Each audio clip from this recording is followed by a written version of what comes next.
Day 100. I walked out of that jungle and nobody recognized me at all. Barefoot, painted 40 pounds lighter, and still wearing the exact same silver chain. Everything that happened in between should have killed me at least 9 separate times. The Amazon does not care about you.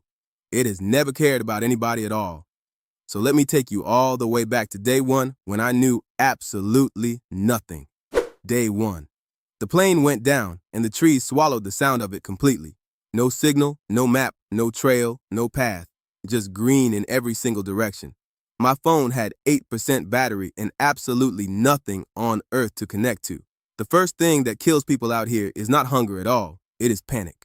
I needed fire before dark because dark is exactly when this jungle wakes up.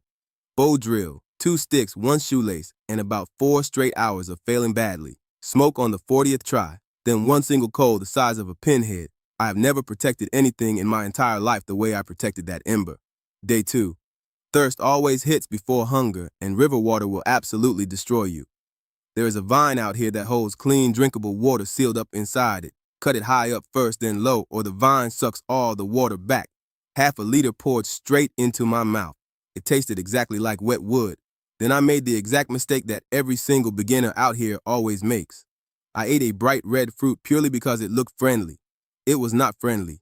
Day 3. I threw up for 6 solid hours right beside my own fire. Color means absolutely nothing out here.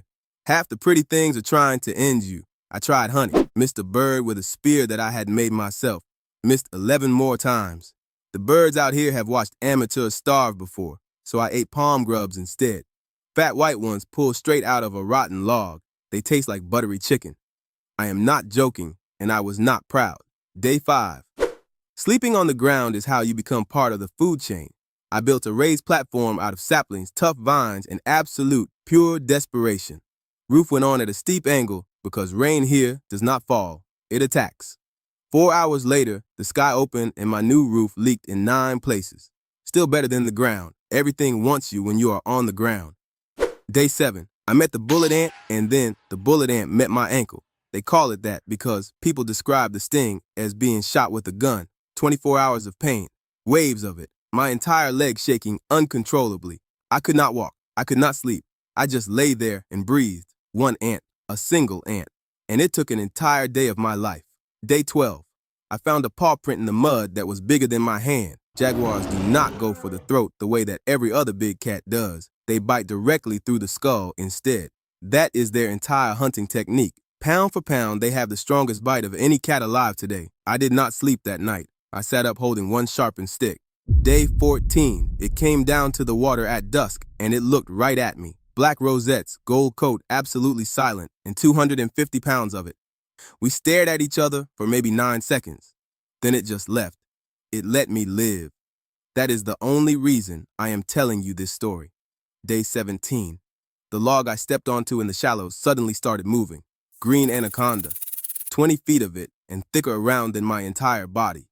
They do not crush you. They squeeze until all of your blood stops moving. I have never left water faster. I nearly managed to run across the top. Day 19. A lump on my shoulder started moving completely on its own. Botfly larva. Something had laid an egg inside me, and then it hatched. You suffocate it with tree sap, wait a full night, then squeeze it out. It came out white and wriggling. I sat down for a long while afterwards. Day 21. Electric eels are not actually eels, and they are not small. 8 feet long, and they push out 860 volts of it. They leap out of the water to shock anything that is standing above it. I started crossing every river on a log after that. Every time. No exceptions. Day 24. Something bright pink surfaced beside me, and I nearly died. Pink river dolphin. They actually turn pink from scar tissue as they get older. Fighting leaves the marks. The pinker the dolphin is the more fights it won. Locals say they turn into men at night and come to steal your wife. Day 27. Then the water exploded and a fish the size of me jumped. Arapaima, 10 feet long, 400 pounds, and it actually breathes real air. Its scales are so tough that piranhas physically cannot bite through them at all. Day 29. Piranhas are absolutely real, but they are mostly total cowards. They only swarm when the water level drops and they are already starving. I fished with them, I ate them, and they never touched me even once. Day 31. There is a fish out here that swims directly into your body. The kandiru, tiny transparent, and it follows the flow of urine upstream. Then, day 32, I learned bull sharks swim 4,000 kilometers up this river. They found one in Peru. In fresh water, nowhere out here is actually safe. Day 36. A shadow crossed the clearing, and then something screamed above me. Harpy eagle, talons the size of grizzly claws, taking a monkey out of the canopy. It flew off with a fully grown monkey, like the thing weighed absolutely nothing. Day 40. I found a branch that was cut clean. Not broken, cut. Something with a real blade had been here, and it definitely was not me. Then a footprint in the wet mud, bare human and completely and totally fresh. I followed those tracks for 2 days, which was an absolutely stupid idea. Day 42. 6 men stepped out of the trees with their blowguns raised. Nobody moved. Nobody spoke. Their darts were tipped with something very dark, curare. It stops your lungs while you stay completely awake through all of it.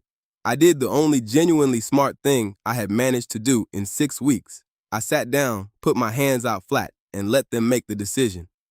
They walked me 9 hours to a longhouse that was full of smoke and people. Day 44. An old man looked at me for a very, very long time. Face painted red, wooden plugs through his ears' eyes like he already knew everything. He was the shaman.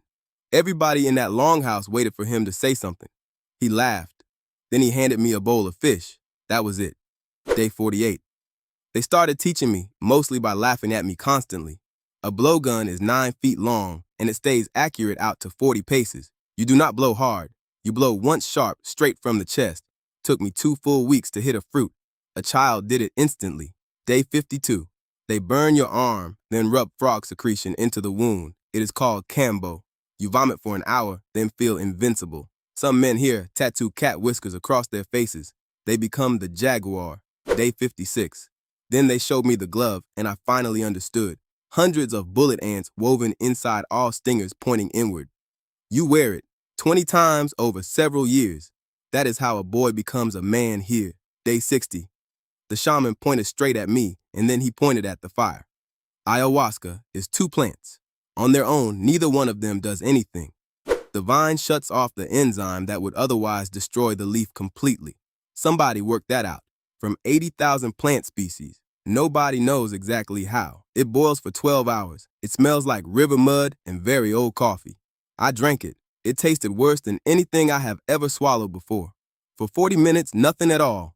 Then the ground started breathing underneath me. Then came the purge. They call it that because you empty out completely. Everybody vomits. Nobody is embarrassed by it. That part is supposed to happen. The shaman sang over me the entire night. The same song, never stopping. I saw the jaguar again. It sat down in front of me. It waited. Sunrise came, and I was crying, and I honestly could not tell you why. Day 66. In the morning, they painted my face exactly like theirs. Nobody explained it. Nobody made a speech about it. It simply just happened. That was the day I stopped being a problem that they were quietly solving. Day 70. We hunted black caiman at night with torches from the canoes. Their eyes glow bright orange when the light hits them. Hundreds of them. 15 feet of armored reptile, and we went at that thing with rope. I have never been more scared or more genuinely useful in my entire life. Day 75. The river rose 30 feet, and it drowned the entire forest.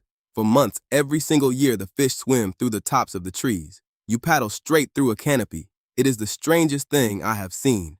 Day 78. A spider the size of a dinner plate walked across my foot. Goliath bird eater. I stood absolutely still and just let it finish walking. Day 82. The fever came, and it took 10 days of my memory. The shaman never left. Plants smoke singing and water over and over again. A hospital was 200 miles away. He was all that I had. Day 85. Across the river, people watched us and never came any closer. Uncontacted. Not lost, not primitive. They have simply seen what contact actually does. Day 91.